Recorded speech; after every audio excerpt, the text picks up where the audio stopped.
Good morning. Thank you for joining me today in our Saturday morning practice. It's a little bit interesting for me sitting here myself in my home, looking at basically a camera instead of a class. Some of the inspiration and what drives me to speak and teach on is coming from people that are sitting in front of me as I teach. And so here I'm just looking at a camera, and perhaps as I open myself during this practice, I can feel your presence even though you're not here with me. In the practice of yoga, as I mentioned in our last stream, that we normally begin with asana. And so asana is the yoga postures, the exercises. And what drives us then to begin a yoga practice with asana? Often we might have different motivations, and they might be driven by the fact that it's a good exercise, that we feel good practicing the asana. And that's a normal way to start. It's how I started, basically. But even on a subtle level, there might be more that drives us. There might be suffering that we're experiencing, maybe not even consciously, knowingly, unconsciously, but driving us to find ways to relieve ourselves of this suffering. In the Yoga Sutras, Patanjali, who's the author of the Yoga Sutras, often, Patanjali tells us that there are 5 forms of suffering, the kleshas, and these are, first of all, ignorance or false understanding, avidya. Now, what is this avidya? You might imagine it as coming from being unaware of the internal nature of ourselves, or at least not fully aware of it, and being more consumed in our attention on our external senses, that the world that we perceive through our senses is all that there is. And yet, we also know that we have feelings, and we have instincts and emotions, thoughts, and these can contribute to a underlying form of suffering that we might be experiencing. So the yoga practice, as I mentioned last time, ultimately is for the mind, and to bring ourselves to understand that, or discover this inner world that we have, that we exist in, maybe unknowingly, and then to purify that and to develop a inner world that is supportive to a life of joy and fulfillment. So that first one, that first klesha, that first cause of suffering, you could think of as basically the big one, the one that drives the other 4. The second one is having to do with the ego, ashmita. And so we perhaps form a picture of ourselves based on this external world that we live in. And this picture of ourselves, this idea of what it is that we are, becomes our ego, and it is not necessarily a bad thing. It helps us function in the world that we live in. And yet, as we become more aware of perhaps a higher purpose that we have for ourselves, a deeper understanding of what it is that we are, and what it is that is truly our true nature within us. Perhaps that ego, the sharpness of the ego, can become less sharp, and that we can begin to understand that that we're more than we might think that we are, that there's more there to understand what is our true purpose in life. The third one has to do with attachments. Attachments to pleasure and attachments to that which we think is good. Now, how can that be a form of suffering? Well, if I think that something needs to be a certain way in order for me to be happy and joyful, and that something or whatever is happening around me is not happening, that can lead to a kind of suffering as it is as well, because I'm not getting what it is that I want. And so we should understand that that perhaps there's a difference between wants and needs. We can have many, many, many unsatisfied wants, and yet our needs are very few. In order for us to be happy and joyful, we have few needs. The need to be safe, the need to have a place to sleep comfortably, the need to have food, and the need to have relationships, and ultimately perhaps driven by a lower form of the need to propagate the species, procreation. And so these are our basic needs, and if those are satisfied, then is there a reason why we should not be happy and joyful in life? The fourth one has to do with aversions, devesha. And so this inversion, of course, this is maybe easier to understand. We want to avoid putting ourselves or having situations that we don't like, that we have aversions towards. And so we should understand this aspect of ourselves, that the aversions that we have sometimes might be not such a bad thing, might help us to grow, to drive us to grow, and to explore our inner world. The last one is the great aversions, agni devesha. This is, you could think of as fear of the unknown. And the greatest unknown is what will happen to us after we pass away. What happens to us? Do we just disappear? There's a big fear there. Often we might not superficially or consciously be thinking about this, and yet we all will die someday. And this becomes then an underlying fear that we have. This is the great fear of the unknown. So how do we relieve ourselves of these forms of suffering? And again, this goes back to understanding having a better connection with your inner self. Patanjali talks about yoga as being the cessation or control of the wandering nature of the mind. So our minds wander in thoughts and can be distracted from that which we wish to have our attention focused on. And so if we wish to focus our attention on our inner world, and yet all of these thoughts and distractions that are happening in our minds prevent us from maintaining a state of stillness so that we can begin to acquaint ourselves with the inner world. The practice of asana, the exercises, begin to stabilize us, to create a body, a physical body that feels comfortable to live in. If we have physical suffering in the body, then of course this becomes an obstacle for us to be able to become in a state of ease and to then focus our attention inwards.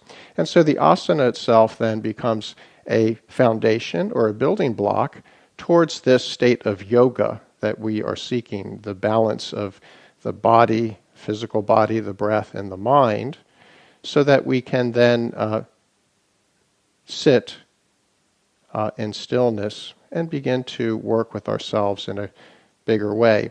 So Patanjali talks about the royal path of yoga. And this royal path, perhaps you've heard of it as having 8 limbs. The term is Ashtanga Yoga, the 8-limb path of yoga.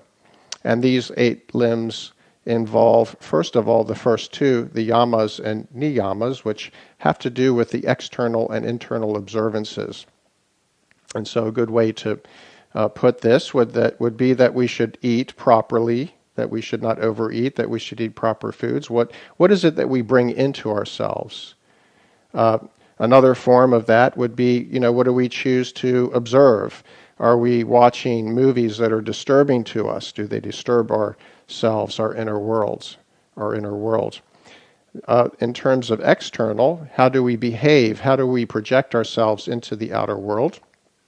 And one way to think about this is that if we are yelling or being mean to others, this disturbs us as well. After all, if we disturb ourselves in this way, how is it that we can then develop this state of stillness? So these two start as a way of living and how we treat ourselves and others. The asana then is the third limb, which are the exercises for the body to create, again, a foundation, a body that feels comfortable to live in. From there, we go into the fourth limb, which is called pranayama, which is the breath. The observance of the breath, the observance of the first or the primal aspect of the life energy in the body. And so there are breathing practice, pranayams, that we can work with to help us in this way. The breath is thought of as a vehicle to bring ourselves into the present moment, to make us present. From there, we begin to go into stages, deeper and deeper stages of moving inwards. So far I've only spoken about the first 4 limbs, and now the last, I guess that would be 5 maybe. The last 3 then move us deeper in towards our inner selves. The next one is called the withdrawal from the senses. And so we can experience this in our asana practice toward the end, or as we work with our breath, in that our attention begins to move away from all the external. We begin to withdraw, and then our attention moves internally. This is called pratyahara, and it is very closely coupled to the pranayama, the breathing practices that begin to bring our attention internally. From there, we move to the practice of concentration. So I spoke about that a bit in the beginning, about this idea of the mind jumping from one thought to the next, a state that feels disturbing to us, the distracted mind. And so what we work with then is we begin to focus our attention on an object of attention that we choose. Often this can begin with the attention focused on the breath itself. The breath, keeping your attention on your breath and noticing or watching, observing whether your attention drifts away into a thought and then pulling it back into the breath. So it becomes an exercise without moving, an exercise of the mind, to train the mind to try to keep it on the object of our attention that we wish to direct our attention on, which can begin with the breath as a practice, and then can move to other forms such as mantra japa, to repeat a mantra, maybe starting aloud, but then moving internally to repeat it inside of yourself over and over again. Just like your breath cycles over and over again, the mantra cycles over and over again, so very similar in that. And as we work with that, and as our attention begins to focus and to concentrate, then we truly move into this, what we would call meditation. Dhyana. So meditation then trains us over time then to stay in this state of focus and to stay in it gradually for longer and longer periods of time, where we can then begin to experience what it is that is inside of us, what is our true nature. I like to think of this true nature as being something that is unchanging within us. What is it? What is that aspect of ourselves that doesn't change? In other words, what is it that it felt like to be you when you were a child? And what is it about that that always remained the same all throughout your life up to now and beyond from now? This then could be thought of as what it is that we are. What does it feel like to be you in a state that's undisturbed? What is that feeling? What is it? What is that experience? Finally, we move into this part, this last limb of samadhi. And so in this state of samadhi, we remain in a state of focus, undistracted. And here Patanjali writes that the yogi experiences their true nature. The state of samadhi could be thought of as a state of complete peace and stillness, undisturbed stillness, sthiti, and is ultimately the experience that we want to have. The state of samadhi is a state that is non-dual. Non-dual, that means that it's not just this here that I'm experiencing, but it's the holistic aspect of what it is that we are. And we don't experience a state of time. As soon as we think that we are in it, then we're not. Because then we become this little I instead of the big we or the big I in our perception. So in today's practice, I want to work with a practice called agni sara, which is the cultivation of the fire essence within us. I've talked about, or you may have heard about the idea of the elements, the 5 elements: the earth element, the water element, the fire element, the air, and space. And so often what you come across when we talk about yoga philosophy and the science of yoga, we use terminologies that we're familiar with in the outside world. So we talk about these elements as one example. And what we're meaning by this is that the earth element is like rocks and soil. It's dense, it doesn't move, very compact.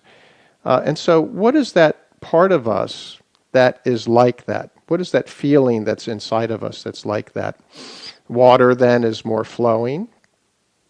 It moves, different from earth. It moves to its lowest state. As the rivers flow down to the ocean, they move down to the lowest state that they can go. From there, fire. So again, this fire element that I'm talking about, the cultivation of the fire essence within us. What is this fire essence? You know, fire is something that transforms. It's something that takes one thing and transforms it into another. The fire element is considered to be in the 3rd chakra, or more generally in the navel center. So this agni sara is a practice for the navel center to cultivate the essence of fire within us. This essence of fire comes in different forms. One form of the essence of fire is in the digestion of food. It's transforming food into energy within us, energy and nutrients. But other forms of transformation might include, for example, understanding what it is that is disturbing us, what it is that we would like to free ourselves from, and to work with this to feed it into this fire and transform it into something that frees us. So this agni sara, to cultivate the fire element, it is a practice that enlivens us and can only be experienced truly by practicing the practice of agni sara in the navel center. We think of when we see someone with a six-pack of abs, their abs are a six-pack, we think, oh, they look very, powerful. And so we subconsciously associate the navel center in this way with something that's powerful, power. And so even unconsciously or subconsciously, we can understand this, and yet perhaps we don't have the way to connect to it within ourselves directly. The practice of agni sara is to cultivate this. Agni sara also works with the diaphragm. And in our last practice, I was talking about how, as we're dealing with this coronavirus pandemic, that our breathing should be well exercised, because the virus itself attacks our system of breath and respiration. So working and developing a strong diaphragm, a strong navel center, becomes, I think, even especially important in helping us to avoid the worst effects of a sickness. And also basically helps the heart and lung functions, as well as cultivating this fire. It gives us a sense of power. The air element is considered in the heart center.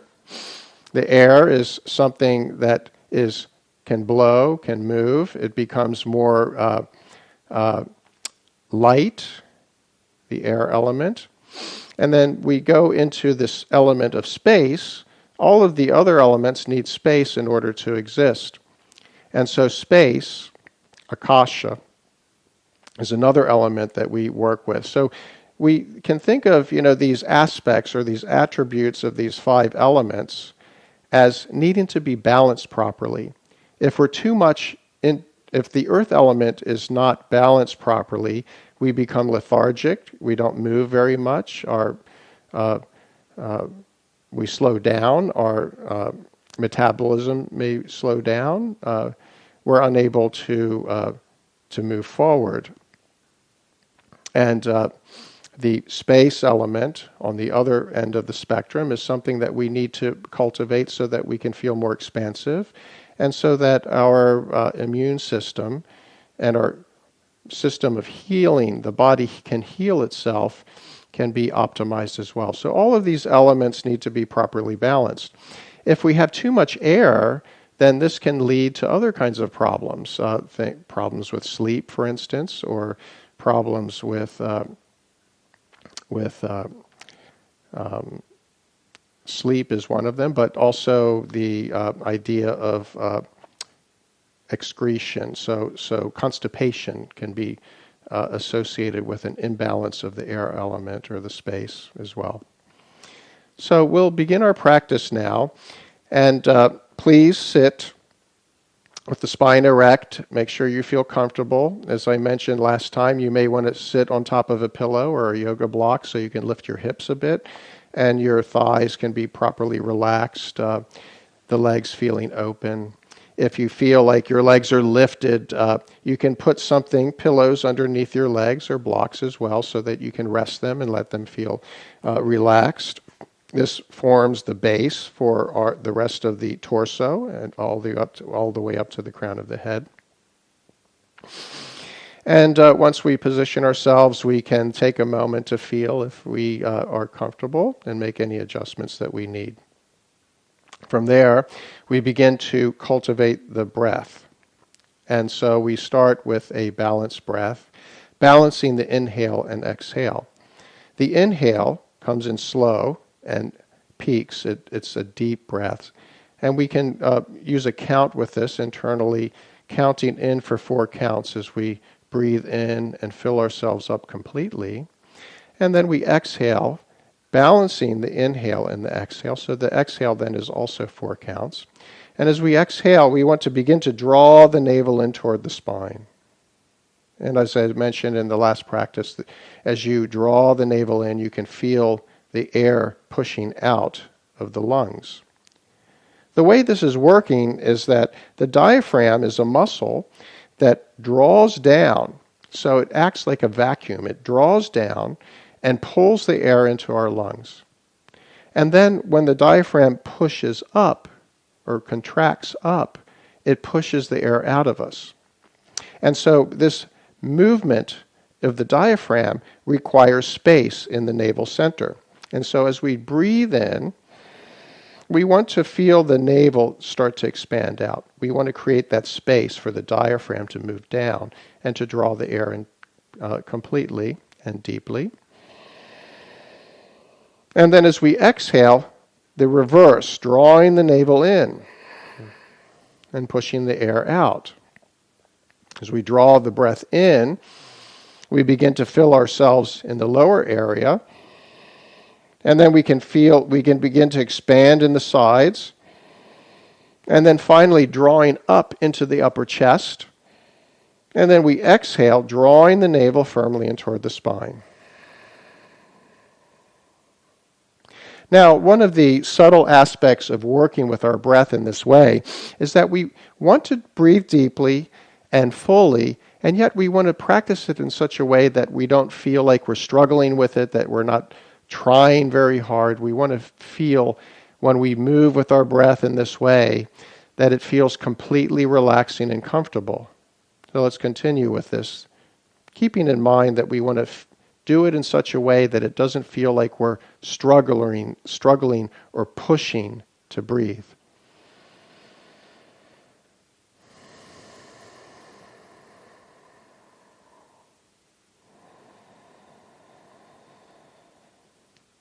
Now, as we draw the navel firmly in toward the spine, we're starting to work with one of the bandhas, or knots. And these 3 bandhas that I'll talk about now are the essential piece of this agni sara practice that we'll practice later on in the practice after we warm ourselves up with some yoga postures. So as you draw the navel in, and draw it in and feel yourself firming up in the navel center, you'll feel kind of like a support around the lumbar spine.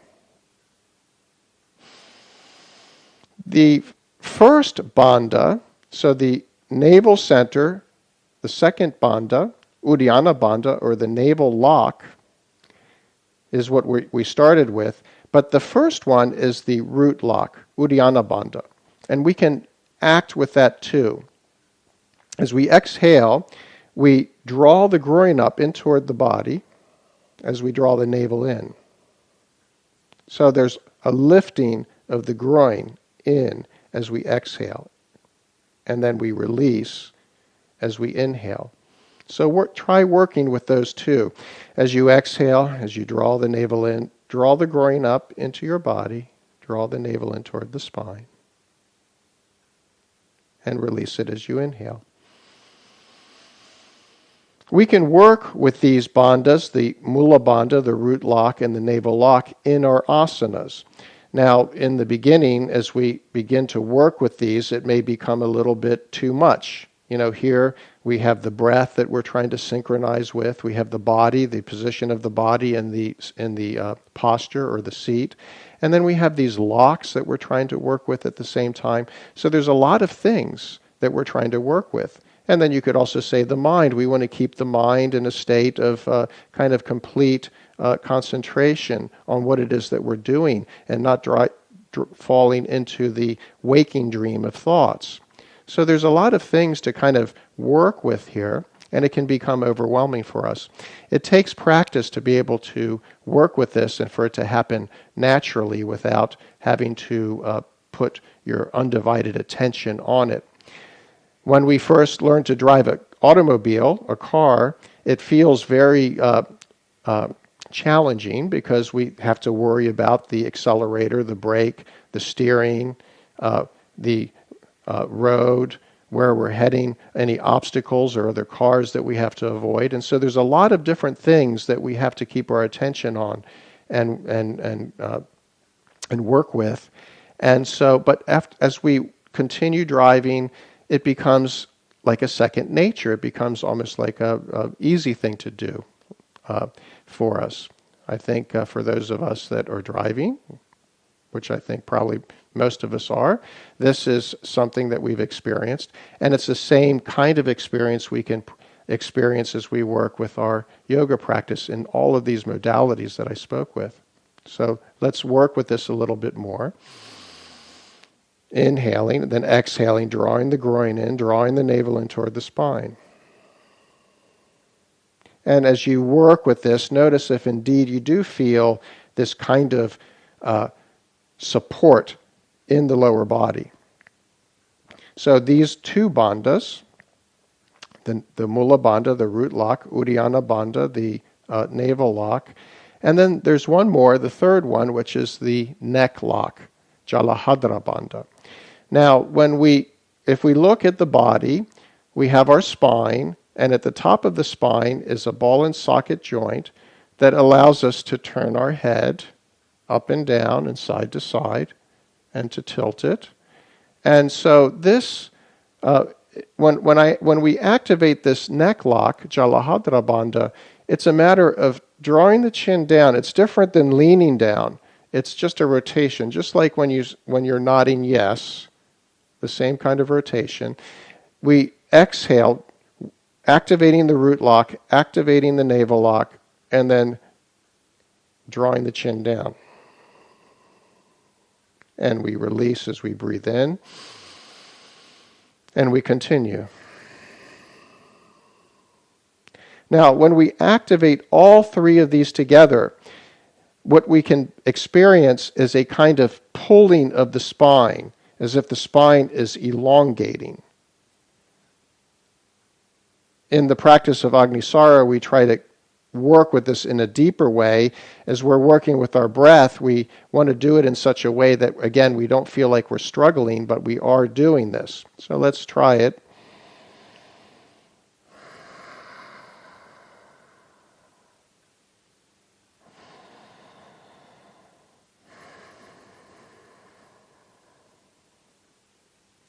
One of the things that happens to us as we age is that the pelvic floor, if we're not exercising it, begins to loosen, and the organs begin to drop down. And this leads to things like incontinence in our bodies. So as we work with this, we're exercising the navel center, and in this way we're also exercising the pelvic floor so that we have a strong pelvic floor. And we'll be able to experience ourselves in the same way that we did or continue to experience ourselves in the same way that as when we were younger, when the pelvic floor was stronger. So we keep this pelvic floor exercised and firm.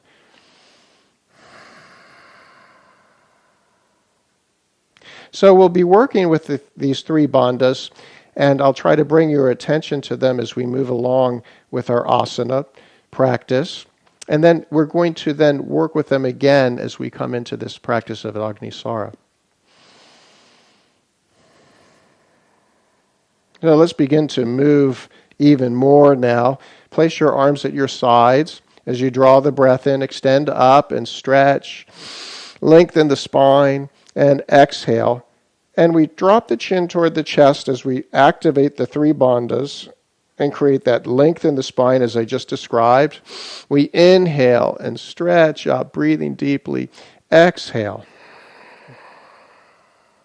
Let's take one more cycle. Now we'll come into a side bend. So we lift the right arm up, and we begin to bend to the left. But notice that as you bend to the left, that there's a tendency to kind of squeeze your side body here. And what we want to do actually is to lengthen ourselves. So we lengthen the spine as we come into our bend. Imagine you're trying to extend out from the crown of your head as you bend to the side. And then we go to the other side. So this is different than just compressing the side body that we're bending towards. There's an extension. If you think about the spine with the vertebrae, the bones of the spine, in between the vertebrae or the discs or soft tissues, if all we're doing is compressing, you can just think of those bones squishing together and creating a compression in the soft tissues in between the bones. If we add the extension, as I just described, we alleviate that kind of compression in the side body. And I've noticed even within myself that when I bend in such a way where I add the extension, whether I'm bending to the side or forward or back, the extension becomes very important. And we begin to feel that. We are exercising the muscles that go along the sides or along the spine. They're called the multifidi. And these become very important in keeping a nice posture for ourselves, to be able to create this lift, as I described, to alleviate compression in the soft tissues between the spine, so that we can do this in such a way that we're not, again, struggling to maintain it, because the muscles that support ourselves along the spine have been exercised and are strong, and to be able to do this. Often we might experience or see people that are older that are starting to, it's as if they're growing shorter, and perhaps they're even creating a hunch in their backs, or they might have postures that are slightly turned and hunched at the same time. And so we don't have to fall into this as we age. By exercising in this way, we can maintain a good, strong, and vibrant spine. And it should also feel good to bend properly, releasing any sensation of stiffness as we do this. Let's prepare to come into a twist now. So we draw the breath in and raise the arms up. And as we twist, draw the navel in toward the spine and twist it in the direction that you're turning. And then we extend the arms up and we twist the other way. If you're moving slowly with this, what you're going to find is that we're exercising, again, the navel center. The navel center is the core, where the core of the body is, and all the power that we have in the extremities, arms and legs, must originate from this core. Often we talk about a strong core, and we can only understand truly what is the benefit of it by creating it within ourselves and experiencing it. So not only is it that we're twisting, or as we just did, the spinal extension and the side bends, we're also continuing to extend the crown of the head toward the sky. Again, this spinal extension. Very good. Let's extend the arms up. Please lower your hands down, bring them to the floor, and then see if you can hinge forward. So this is different than hunching down and bending the back. Imagine you're trying to, again, extend the crown of the head away from the body, reaching it away without lifting your chin, and extending. As you extend out, you'll notice that you'll bend forward in such a way that you're hinging at your hip joints. So if we take our thumbs and place them into here, into the joint of the hips, as we come forward, we want to feel that hinge, just like a door has a hinge. The door is hinging at that point. And think of the hinge here in the hip joints hinging forward. So we want to avoid bending the spine, more extending the crown of the head as we hinge forward. So find a place where you can come without having to hunch in the space, and just stay for a moment here. As you stay, try to tilt your tail away from you. So this pelvic, the tail turning, you could think of it as you're trying to turn your tail up toward the sky. And notice how that action helps to keep the spine in a straight line. And we just come down into the hinge as far as feels comfortable for us. Let's come back up. From here, we're going to come onto our knees. So rise up onto your knees, kneeling, And what we're going to do is simply bend down, kind of like coming in and out of child's pose. Let's start with one arm extended. Take your left arm behind you, extend the right arm up. Take a breath in, create that spinal extension, and as you exhale, slowly come down. So the crown of the head is extending away. We're moving toward the floor, and we feel a release, and then we rise up. Let's try the right arm now. The left arm, lower your right arm, extend the left up, and try it on this side. Slowly come down.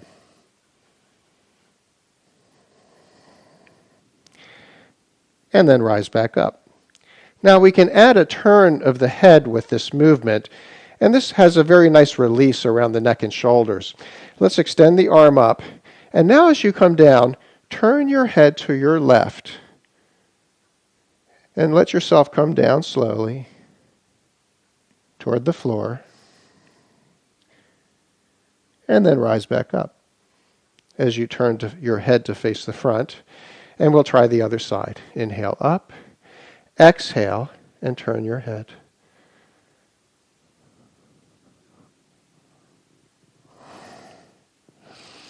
As we go through our asana practice, just with any proper form of exercise, we should be warming ourselves up gradually. And so the progression of our practice into the different postures is chosen in such a way that we can work with deepening the postures a step at a time.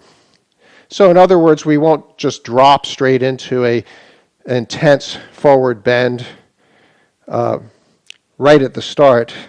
Instead, we want to very slowly prepare ourselves for the more intense postures as we go into them. Let's take one more cycle on each side, turning the head as you come down, looking to your left as you extend your right arm. So in other words, we're looking away from the arm that's extended. And let's take the last cycle, your left arm extended, turning your gaze to the right. Now, we can try extending both arms. This is going to add a little more, we could call it challenge. Slowly come down.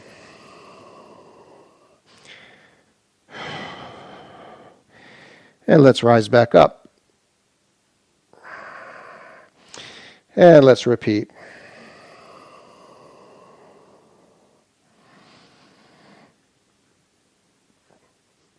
The coming up is obviously feeling more challenging than the coming down, isn't it? On this cycle, we come into our child's pose and we'll just stay for a moment. So just as we were doing a moment ago, this idea of the spinal extension, extending more than worrying about bending, and keeping your attention on your breath, firmly drawing your navel in towards your spine.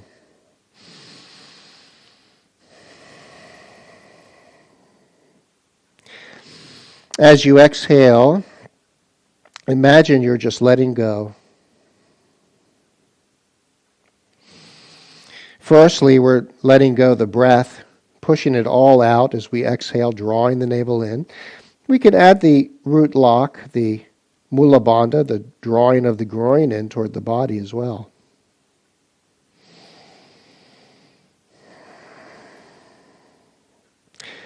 Secondly, the letting go is just letting go tension in your body. And thirdly, the letting go of worries. So if there's something that's been bothering you this past week, you could imagine that as you exhale, it's coming out of you with your exhale. You're letting it go.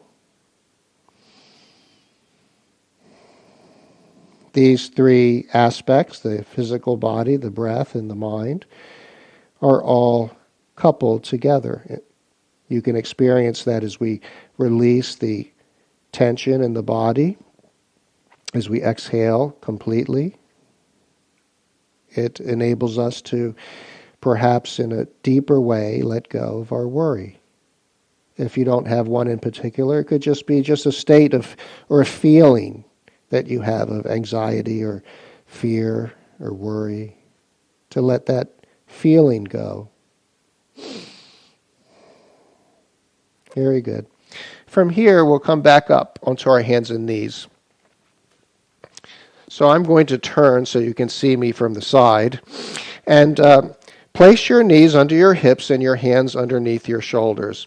Extend your right leg out, straight back, and internally rotate the thigh so that the toes are pointing straight down toward the floor. The hips are square. And there's an internal rotation of the thigh, so the foot is not turning outwards or at an angle. Internally rotate the thigh. Notice if you're sagging in your middle, draw the navel in to offer yourself some support, and then see if you can extend your left arm, so it's opposite arm from leg. As you breathe in, try to reach the heel away, the fingertips away, feel yourself lengthen, and as you exhale, draw the elbow towards your knee and get a tuck. Let's repeat. Extend and tuck. Extend and tuck. And let's take one more cycle. Does it feel better with each cycle to move this way? Notice that as you do it. Extend. Let's stay for a moment. Feel yourself lengthen. Then lower the hand and knee down. And we'll try the other side. This time it's the other leg, left leg probably. Internally rotate the thigh. And then extend the right arm. Reach and lengthen, and then tuck. Lengthen and tuck. Lengthen and tuck. Once more. Again, notice with each cycle, does it feel more spacious, easier to move? Hold for a moment. Lower the hand and the knee down. Back into the tabletop position or 4 points. And from here, we're going to move into the downward facing dog. Tuck your toes under and lift your knees off the floor. The downward facing dog, what we want to focus on predominantly is the straight spine. So you can bend your knees and reach your bottom away toward the back wall. We're still warming up, and so the hamstrings may feel a bit tight. And so bending the knees allows us to reach the bottom away and extend the spine. Once you're there, you can begin to slowly pedal your heels. Don't use any momentum with this. Take it nice and slow and pedal your heels. Exhaling with each heel as it presses towards your mat gently. Let's come to a stop and stay in the downward facing dog for a moment. Then as you breathe in, see if you can lower your knees, almost touching your mat if you can, and then pressing back into down dog as you draw the navel firmly in toward the spine. And let's repeat this.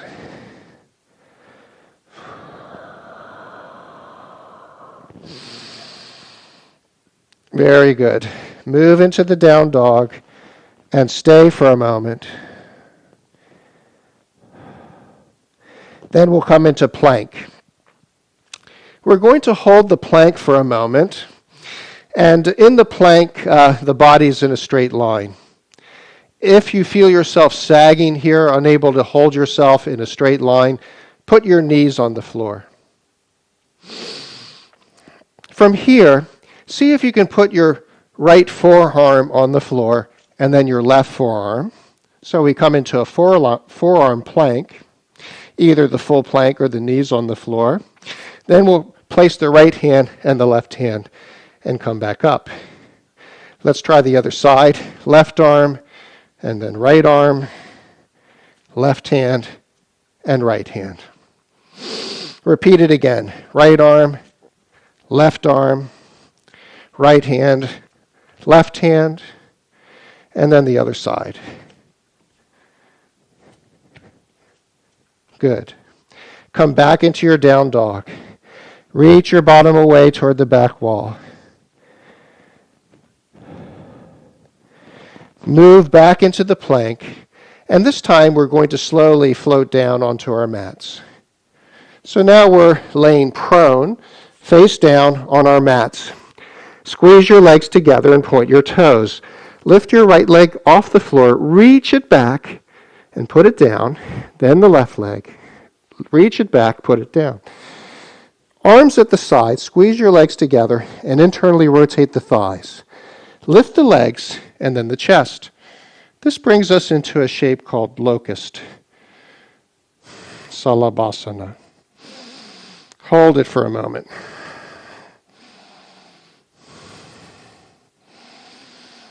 Work with that spinal extension that I spoke about, extending the crown of the head away from the body. Let's lower down, turn your face to one side, and rest your cheek on your mat. Feel the neck release.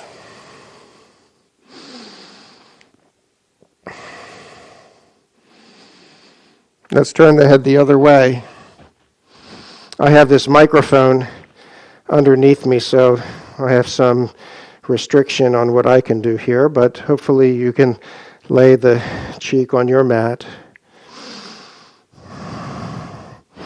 Come up onto your hands and knees, sitting back into child's pose, and let yourself release.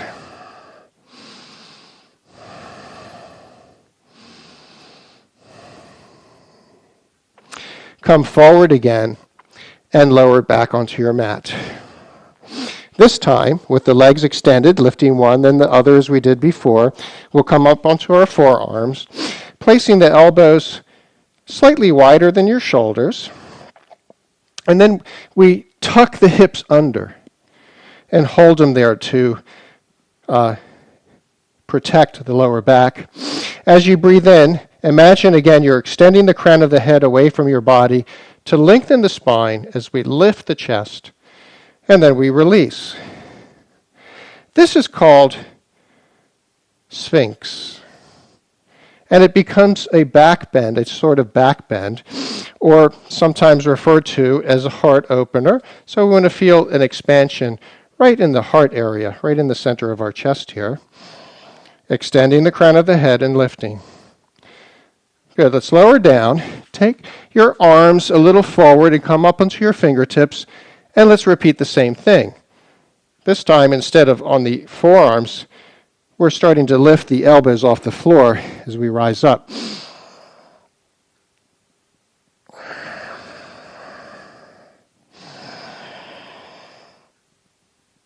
Very good. Now, place your hands on either side of your chest and draw your elbows against your sides. Make sure your pelvis is tucked under, the legs pointed and straight. And we rise now into Cobra. Notice that we took the steps to move from one to the next, gently coming into a deeper posture. Instead of lifting your chin, keep your gaze on the floor in front of you and work more with expanding the chest area. Notice that the breath deep in the heart center helps with that expansion. Let's take one more cycle. Very good. Let's come up onto our hands and knees and move back once more into child's pose. Let yourself release here. Here we can again initiate the bandhas, the root lock, drawing the groin in toward the body, drawing the navel in toward the spine.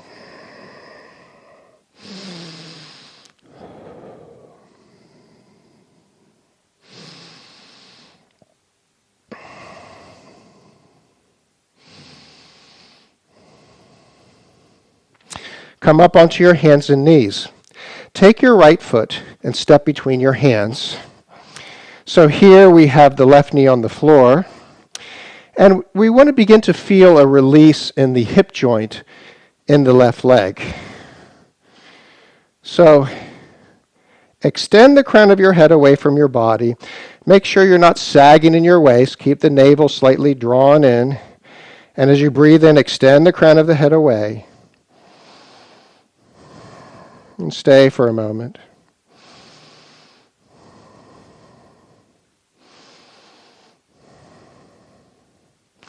Now, we're going to move back slowly.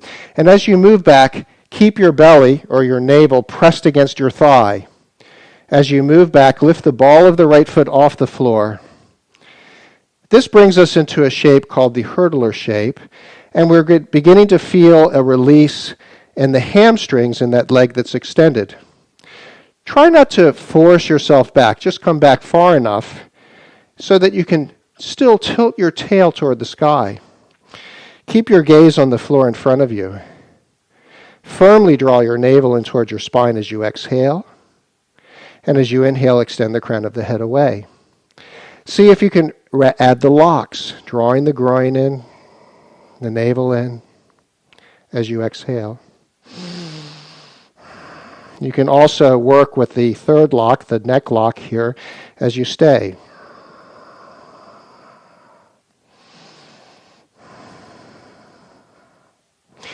Let's come forward, and we'll tuck the toes under on the left foot and step back into downward facing dog from here.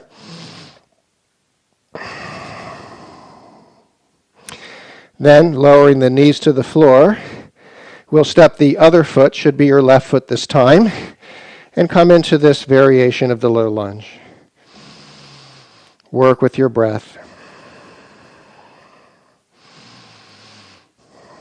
Notice if you're squeezing your shoulders toward your ears, and relieve yourself of that tension around your neck and shoulders, drawing the shoulders away and extending the crown of the head in the opposite direction.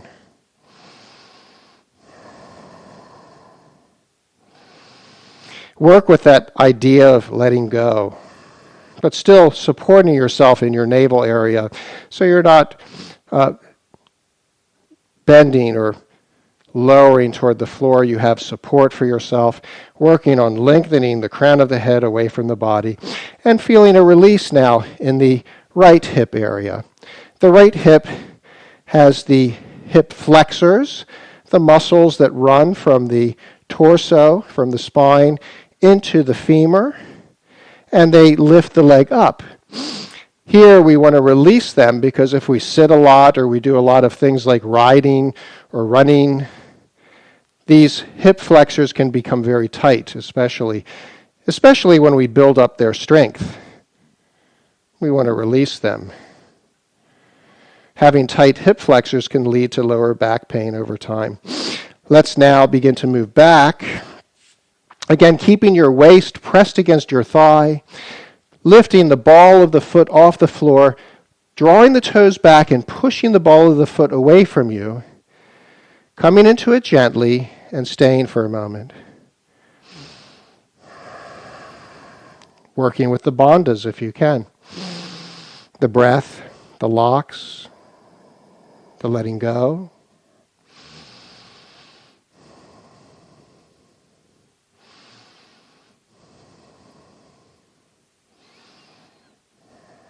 Let's come forward, and we'll step back into downward facing dog once more.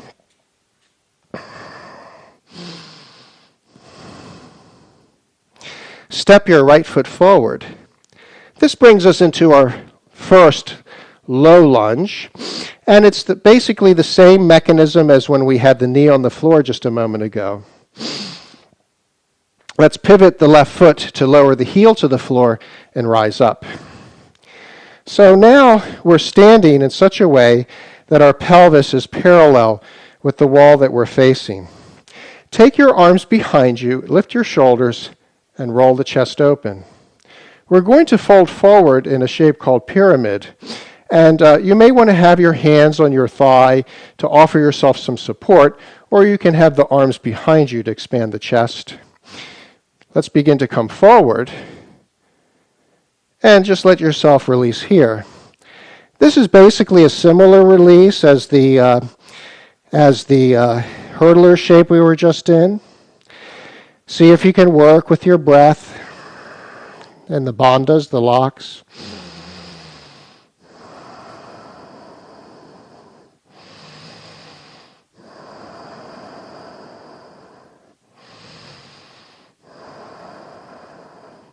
Let's take the hands, we'll bring them to the floor and step back into down dog.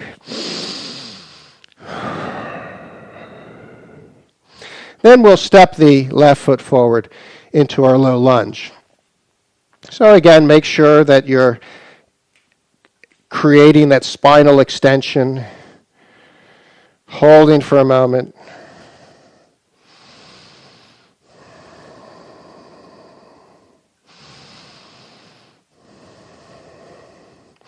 Pivoting the right foot, we rise up.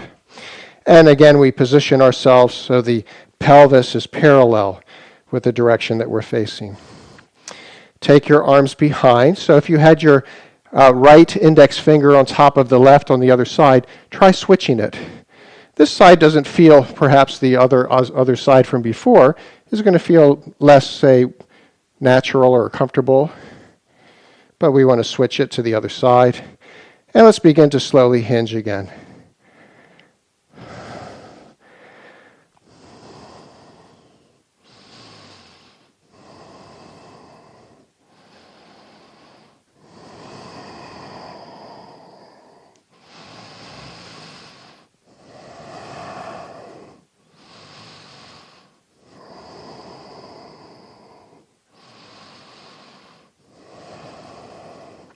Let's bring our hands to the floor and we'll step back into the downward facing dog again. Stay for a moment. You should be beginning to feel a little less tight, and so you can begin to press your heels toward the floor as you press the back of the thighs toward the back wall, spreading the toes wide apart and extending the spine. From here, we're going to walk toward our hands, stepping. I'll turn and face you now. Actually, I'll stay in this position so you can watch. Look at your feet and make sure they're parallel, and that if you take your fist and place it on the floor between your big toes, you have a gap between your feet.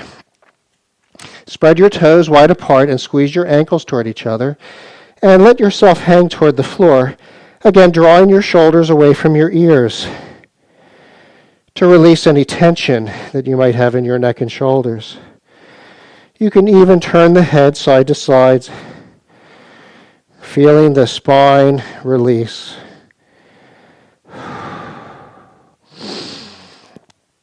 From here, we're going to come into a shape called chair, Utkatasana. So sit as if you're sitting in a very low seat, and with your arms extended, rise up into the chair shape. And as you exhale, fold. Rise into the chair shape. Exhale and fold.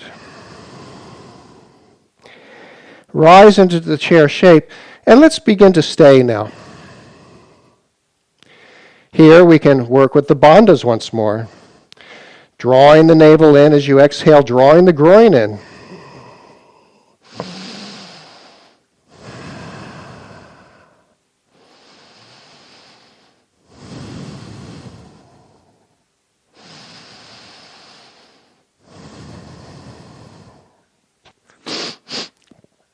Let's rise up and lower your arms. We are now standing in a shape called mountain Tadasana. Soften your knees and tuck your pelvis under, pressing the back of your thighs toward the back wall.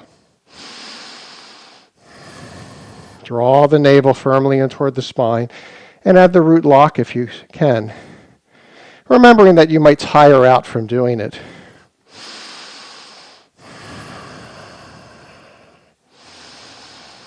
Open your palms by drawing the fingers back so you feel a stretch in the palms wide. And notice if you feel a connection between your palms and the center of your chest.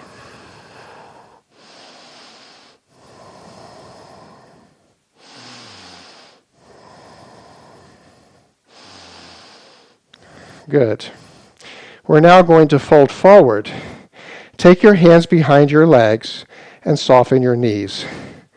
As you exhale, slide them down, bending your knees enough so you can feel the navel against your thighs, folding forward, drawing the navel in toward the spine.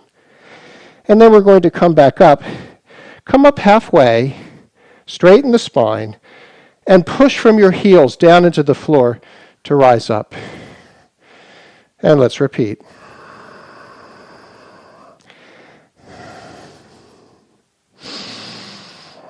Notice with each cycle, if it begins to feel a little easier to move into this shape, Uttanasana, the forward bend. Finally, we'll come down and stay. So the knees are bent enough to feel the waist on the thighs. Tilt your tail toward the sky as you draw the groin in, the root lock, navel in toward the spine. Squeezing your ankles toward each other.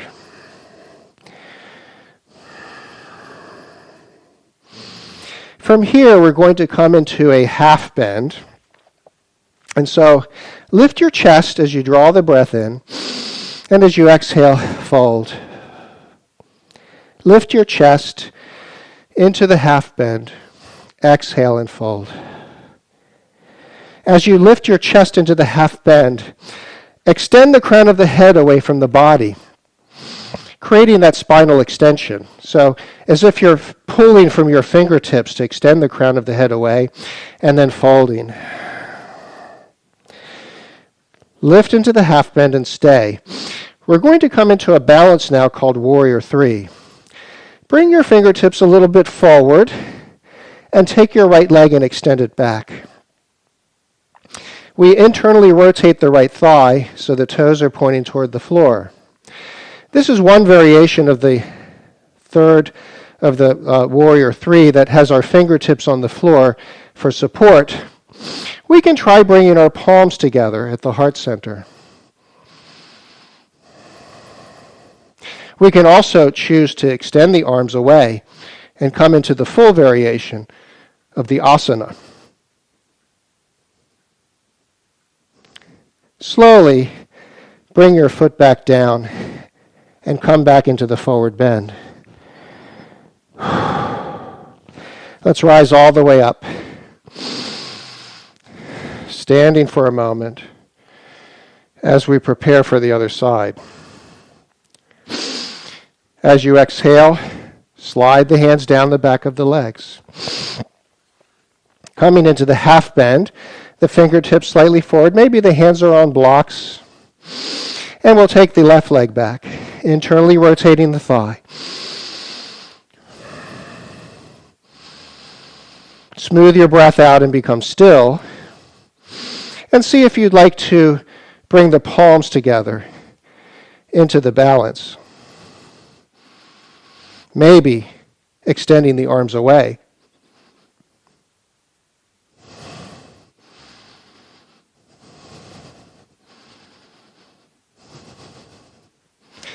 Let's lower the foot down and fold forward again. Rise all the way up. Coming back into mountain. And stay for a moment. Bring your legs together so your ankles are touching. Squeeze the legs toward each other.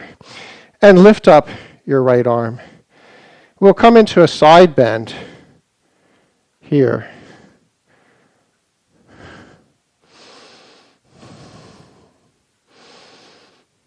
Working with that spinal extension as we were doing when we were sitting. Firmly drawing the navel in toward the spine and adding the root lock if you can. Creating that firmness around the navel area. Come up and let's try the other side.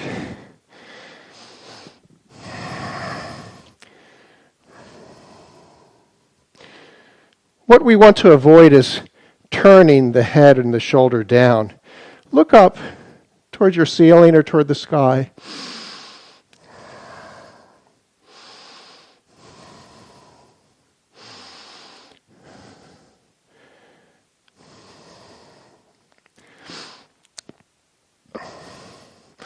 Let's rise back up and step your feet slightly apart, standing in mountain and noticing how you feel. We're going to come into another balance called tree, Vrikasana. Let's bring our hands together and float your left foot off the floor. Open the knee and see if you can very lightly touch your inner thigh, a light touch with it. If you wish, you can extend the arms up. Create the spinal extension as you stay.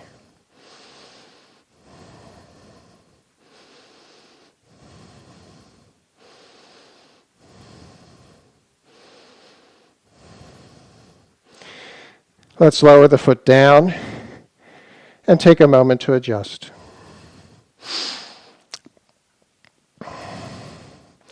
Now we'll try the other side. Float the other foot off the floor. Find your balance, opening, and lightly touching your inner thigh.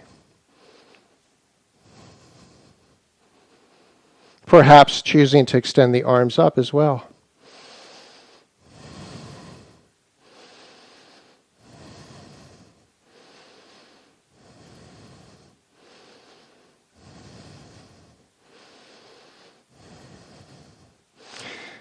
Lowering the foot down, take a moment to adjust. From here, we're going to fold forward, sliding the hands down the back of the legs. Rise up into your half bend as you breathe in, and step back into down dog as you exhale. Once in the down dog, come forward into plank and lower to your mat. From here, we're going to roll onto our right side, resting your head against your arm. From here, take your hand, support yourself as you extend the leg up. The hand might slide up a little higher, or it might stay where it is. Perhaps you'll hook the big toe, but if the toe feels like it's too far from you, stay with your hand behind your thigh or behind your shin as you extend the leg away.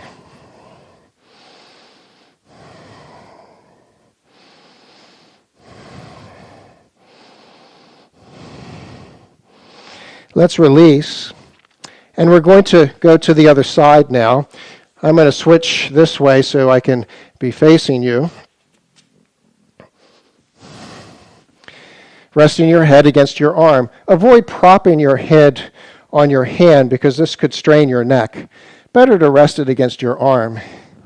We'll take the other leg, bend the knee, and place it on your inner thigh as you did in the tree shape. Now, with the support of your hand, extend the leg up.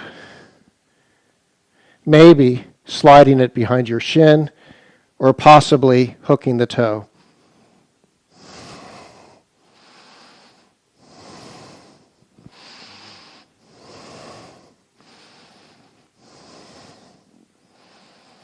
Let's release it. Come onto your hands and knees and sit back in child's pose.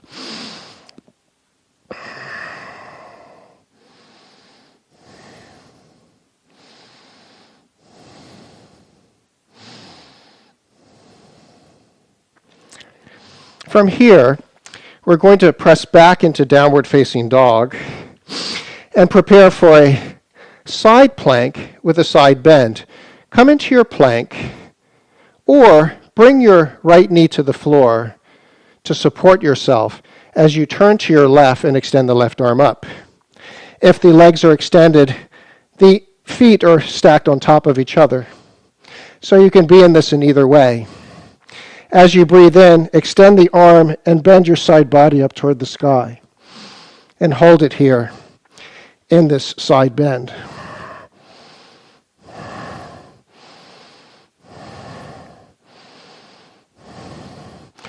Let's come back up, straightening the body, arm up.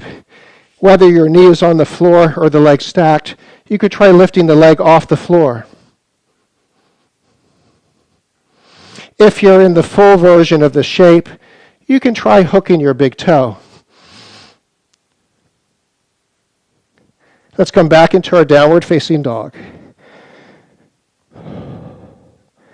From here, we'll prepare for the other side. Come into your plank, and then either lower the knee to the floor as you turn to your right. Either way, extend the arm and bend the side body. Hold it for a moment. Extend the arm up and see if you can raise the right leg. If you're in the full variation, you can try hooking your big toe. Let's come back into our down dog.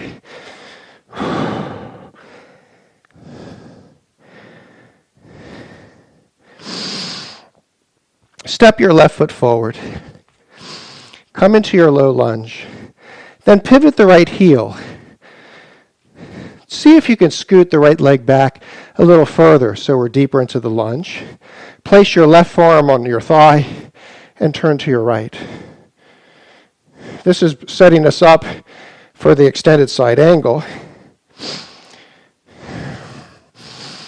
As you draw the breath in, straighten the leg and come into a side bend. Remembering we extend the spine as we do this. And as you exhale, forearm on thigh, other arm is up and over. Let's move into it again.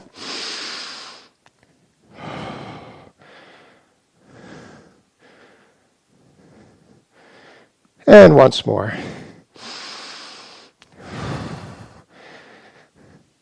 We'll stay for a moment in the extended side angle.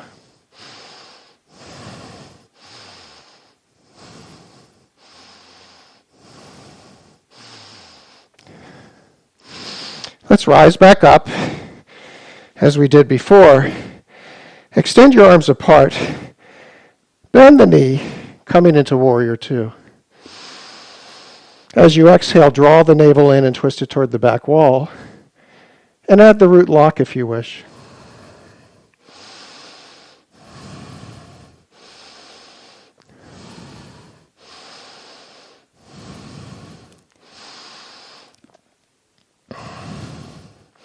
Straighten the leg. As you draw the breath in, lift the arm. As you exhale, arms apart, and we'll begin to hinge, reaching away, lowering the arm and taking the other one up and over. As you breathe in, extend the arm. As you exhale, extend the arms apart. Inhale, rise up. And let's repeat.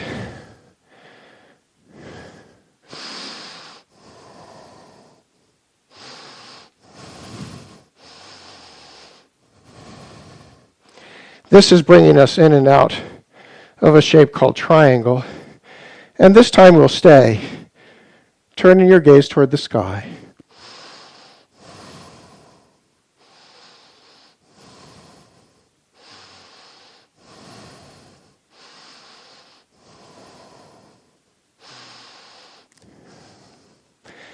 Lowering the arm, bend the knee, rise up, straighten the leg. And now we'll turn the feet to come into a straddle. Make sure your legs are wide apart and your feet are parallel. Slide your hands down the back of your legs and fold forward.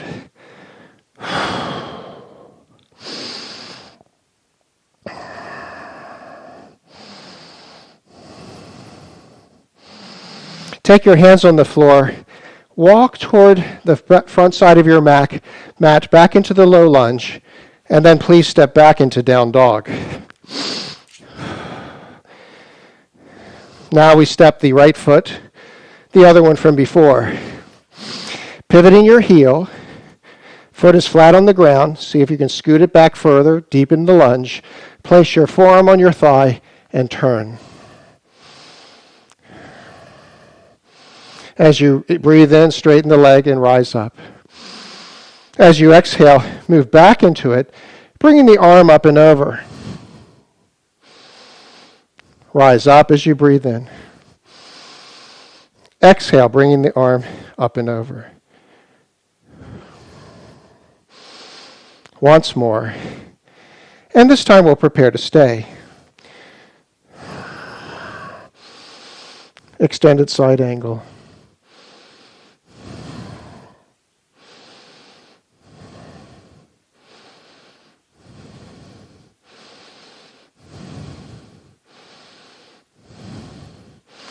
Let's rise up, extend the arms apart, and bend the knee. Warrior two.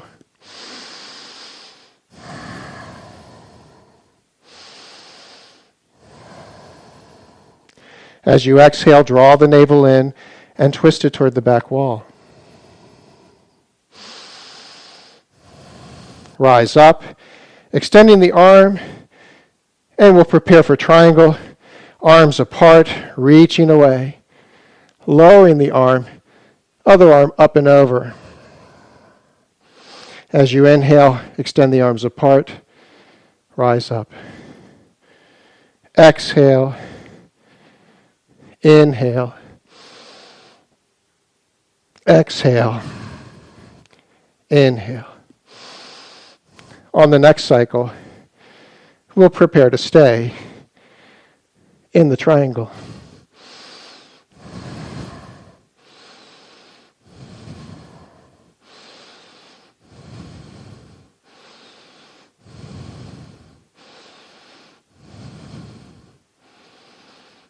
Bending the knee, rise up, straighten the leg, and let's come back into our straddle. Feet parallel, and we'll fold forward. Stay for a moment here.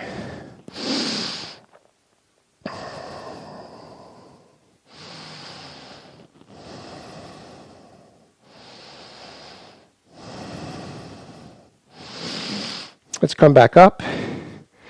So one more standing posture, and then we'll come into our agni sara practice. For this one, we're going to come into a twist. So bending this is my left knee, it could be your right. We'll turn toward that side, bringing the hand to the floor or on a block, and turn your gaze toward the sky. As you exhale, draw the navel in and twist it toward the sky.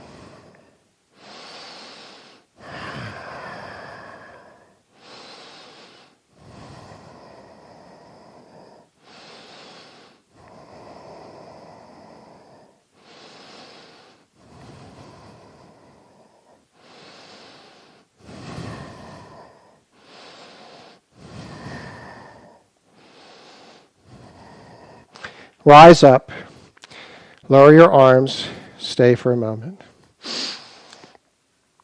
And let's try the other side. Bending that knee, taking a breath in, exhaling, moving into the twist, a variation of a revolved triangle.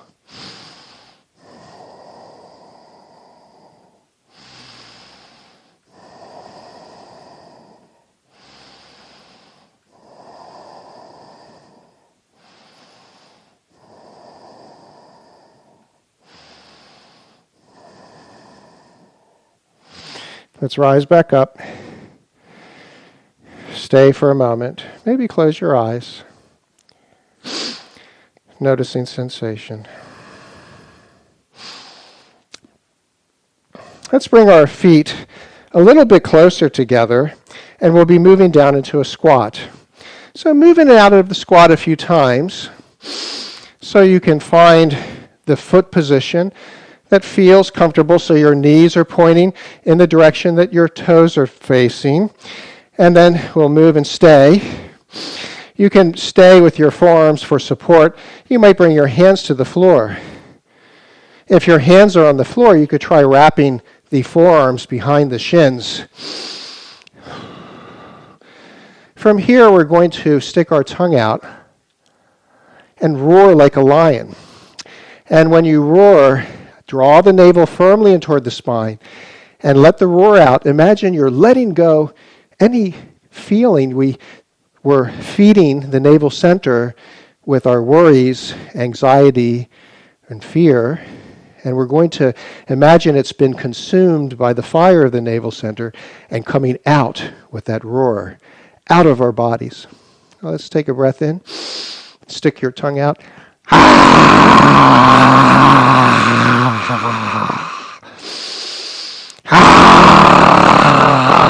Roar loud.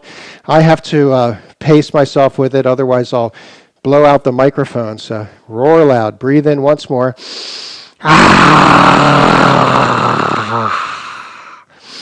And from here we'll come down and sit with the legs crossed for a moment. So we're just resting for a few breaths to prepare ourselves for the agni sara practice.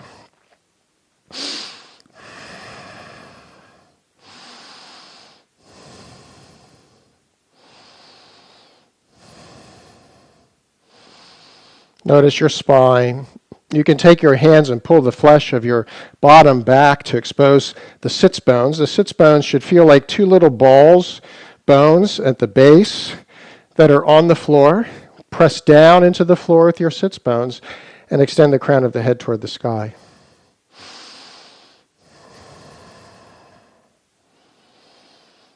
Breathing.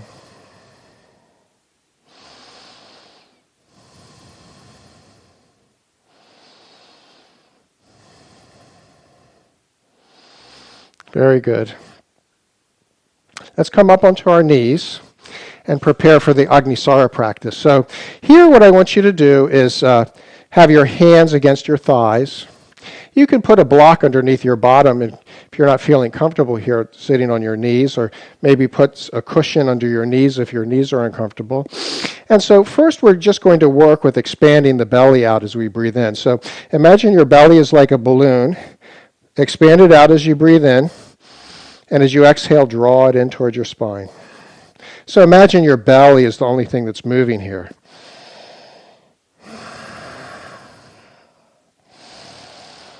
Now, we're going to initiate the root lock, that mula bandha.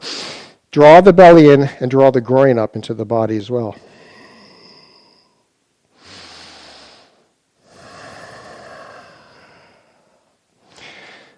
We'll also add the third lock in the neck. As you initiate the navel and the groin, drop your chin slightly. Imagine you're lengthening your spine as you do this, and then breathe in when you need to. So we can start with just this. I should say this, it's not just this with this, or we can start to deepen it. But the thing to keep in mind is that when we begin to draw the navel in and up, this is a very deep exercise, and we should not overdo it. You could actually pull a muscle inside of your navel area if you're overdoing it. And so if this is your first time working with this, be gentle with yourself and let yourself work up with it slowly and gently. So what we do is we draw the groin in, the navel in, add the neck lock, and then what we're going to do is as if, when all the air is out, as if we're trying to breathe back in, but not letting any air come into ourselves. And what that will do is we'll suck the navel in and up under the ribs. And that's what we're looking for. So let's try it. Now we'll hold it there, and as soon as you feel like you need to breathe again, let it go, and then take your breath. Don't just pop it in from there. And don't wait for me to cue you on it. Just do it when you're ready. So let's take a breath in. Extend the belly out. Exhale. Draw it in and up, and then add the suction.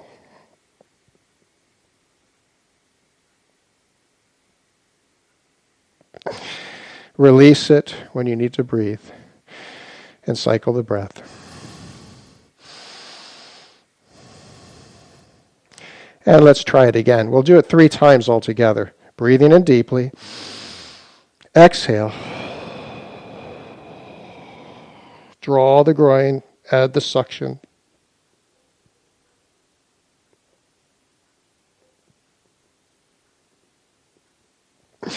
And release. Notice that your tail is going to tuck under just a little bit as you activate that deep exercise. Let's try it once more.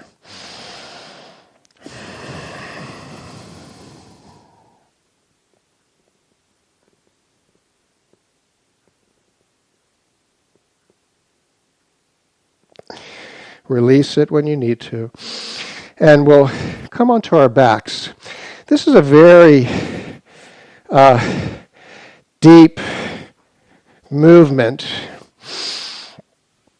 Let yourself rest for a moment.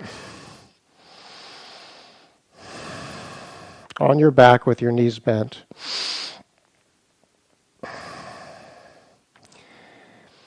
Let go with each exhale.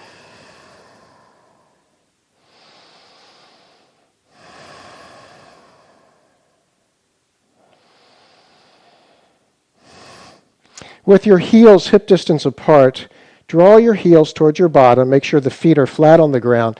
And lift your tail off the floor, coming onto your shoulders for the bridge. Externally rotate the arms and see if you could link your fingers underneath. Holding for a moment.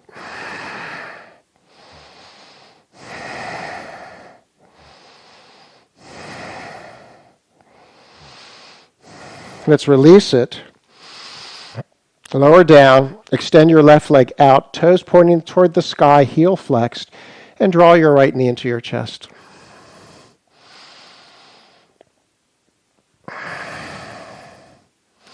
We'll come into a twist by taking the left hand and drawing the right knee across as we turn to gaze in the opposite direction. Be gentle in your twist, and as you exhale, draw the navel in and twist it toward the sky.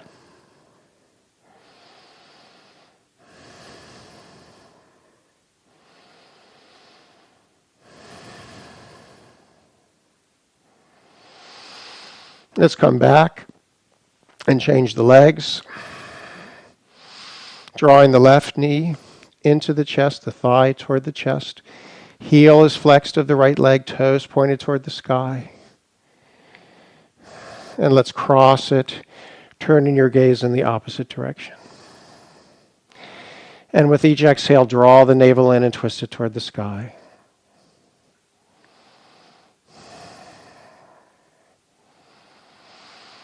Let's come back up. Place your feet on the floor, knees bent, and then let the soles of your feet come together as your knees open apart. Place your right hand on your belly and your left hand on your heart. The reclined, bound angle, Supta Bandha Konasana.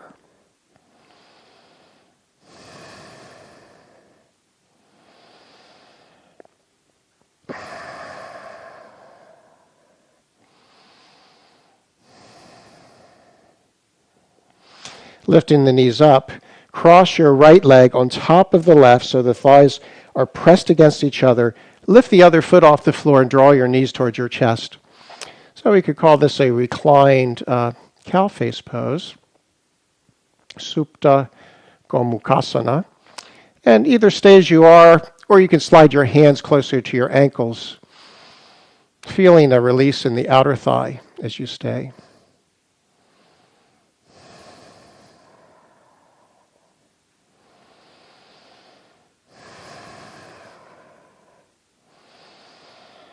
Let's place our feet on the floor to prepare for the other side, crossing the other leg, placing your hands on your shins, letting yourself release, possibly sliding the hands closer towards your ankles or not.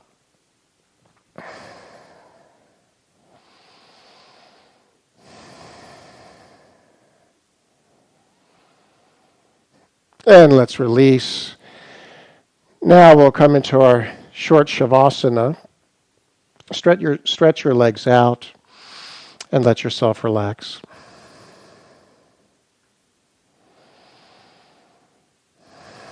I'm going to rise up into a seated position while you stay in your Shavasana. I don't want to take up too much of your time today. And it's about time for us to be finishing up. So as you relax there, simply let go as you exhale. Let go of your breath.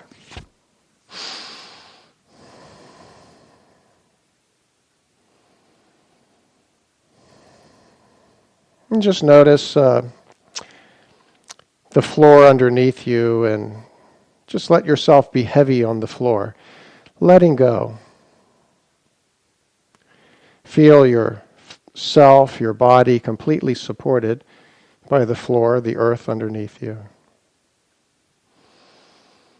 Imagine that anything that falls off the trees, anything that dies, falls onto the soil, onto the ground, and it decomposes and becomes part of the earth itself.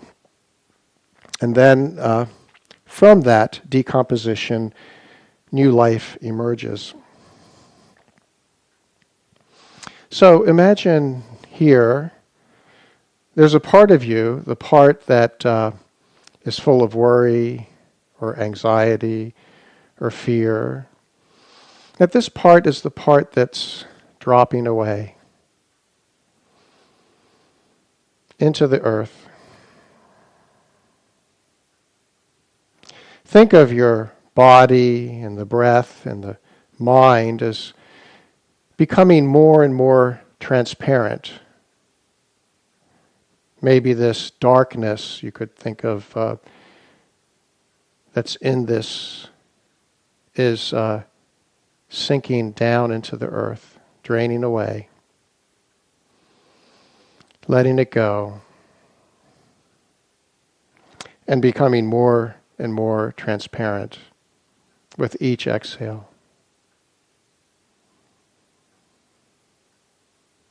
Often we think about those aspects of ourselves that are desirable and undesirable. Just as I spoke in the beginning, raga, the part that's desirable, devesha, the part that is undesirable.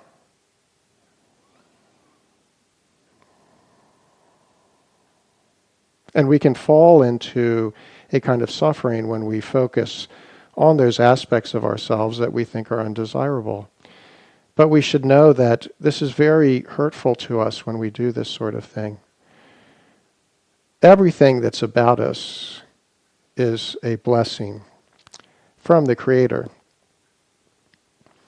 And even those parts that we think of as undesirable, they have a blessing in themselves, in that they can motivate us to become even more perfect. Those parts that we might consider as undesirable might have supporting elements to them. The earth element, for instance, I spoke of as being lethargic and unmoving. Maybe you could make an equivalent to that as couch potato. The Ayurvedic term that we might use would be kapha.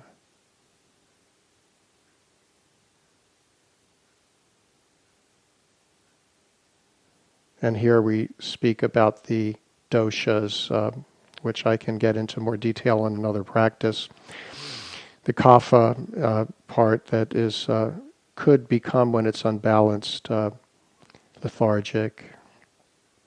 And yet this earth element, this kind of earth element, this density, also has a good attribute to it of the immune system, keeping ourselves healthy. When we balance it properly, it becomes a great thing for us. And we could take other examples as well, but the point that I'm trying to make here is that that which we may think of as undesirable of ourselves, it may, in some sense, when properly channeled, be a great attribute. When balanced and properly channeled.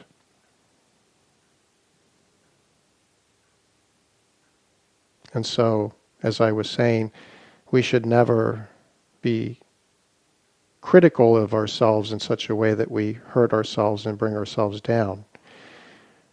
There's nothing wrong with having assessment, to be able to look and assess yourself, to look at those things, but to do it in such a way that we're detached and not disturbing, but to say and to be truthful and to say that this thing can be improved or that thing can be improved if I do this or that. I can improve myself in this way. But just as I am now, I'm a child of God's creation. I am a creation of the divine. And I should pay reverence to myself as I would to anything that I perceive as divine. Let's begin to wiggle our fingers and toes around. Deepen your breath and roll onto your side and bring yourself upright. Coming back to where we started in the same seat, straightening the spine.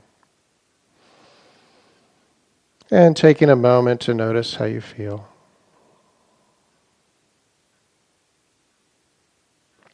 Perhaps a feeling of release, steadiness.